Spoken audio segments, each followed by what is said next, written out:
Thank you, Mr. Speaker. First, Mr. Speaker, I'd like to thank the Majority Appropriations Chairman and his staff for all their work to give us an opportunity to have a fourth straight on-time budget. And while I appreciate the other side of the aisle's passion for education, I don't think that passion for education just sits on that side of the room. I believe that all 203 of us share their passion and our passion for our K-12 system. And in the passing of a budget for the Commonwealth and for 12.5 million people is too big of a responsibility to use this time for campaign rhetoric. So instead of the campaign rhetoric that we've heard so much this afternoon and yesterday in the Appropriations Committee, I want to give this chamber some reality. Mr. Speaker, Pennsylvania has deep-rooted fiscal problems, structural problems, and the solutions that the other side of the aisle continues to talk about, they continue to talk about higher taxes and a larger dependence on an Obama White House through the expansion of Medicaid. Both ideas, in my opinion, Mr. Speaker, only cover up our fiscal problems, like pensions, like school district administration costs and school boards' refusal to consolidate operational expenses in a serious manner. The fact that school districts continue to stockpile dollars in their reserves to the tune of $3.8 billion sitting in their reserves.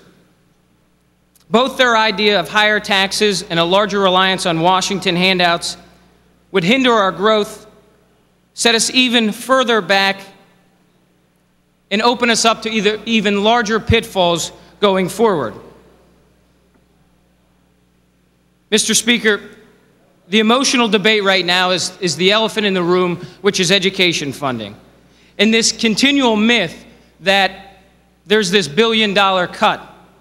But I want to go over some history. The last 2 years of Governor Rendell, $9.2 billion in state spending on education. His last year in office, $8.8 billion.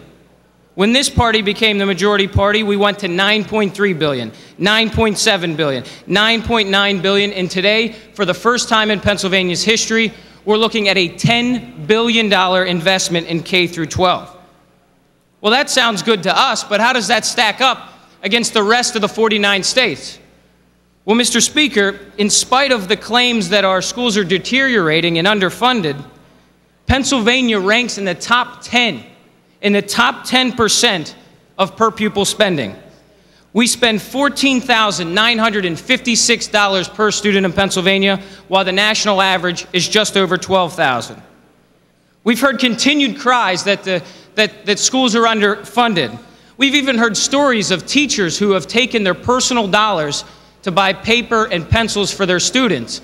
But I wonder if those teachers know that last year, school districts added $445 million to their reserve fund. In 2012, they added $350 million. Since Governor Corbett came into office, school districts have added $1.16 billion to their reserves. What we need is larger investments in classrooms. But folks, those decisions aren't made in Harrisburg. Those decisions are made every month and every year by our school districts. So let's look over the last 15 years of where they decided to spend their dollars. Central office support in the last 15 years has went up 300%. Debt payments, 170%. But classroom expenses have only went up by 81%. And Mr. Speaker, this notion that property taxes are on the rise because of this General Assembly, in the last 30 years, these two combined years have been the lowest 2 years of property tax increases in Pennsylvania. Mr. Speaker, we have a property tax problem in Pennsylvania, but it's a 30-year problem. It's the changes that the House Republicans have made that have slowed down the growth of property taxes to 1.9%, to 2.9% over the last 2 years. Mr. Speaker, this budget invests in children and education as its first priority. It does it without wrecking the economy and putting more and more taxes. Pennsylvania is the 10th highest taxing state in the country. Let's pass 2328. Thank you, Mr. Speaker.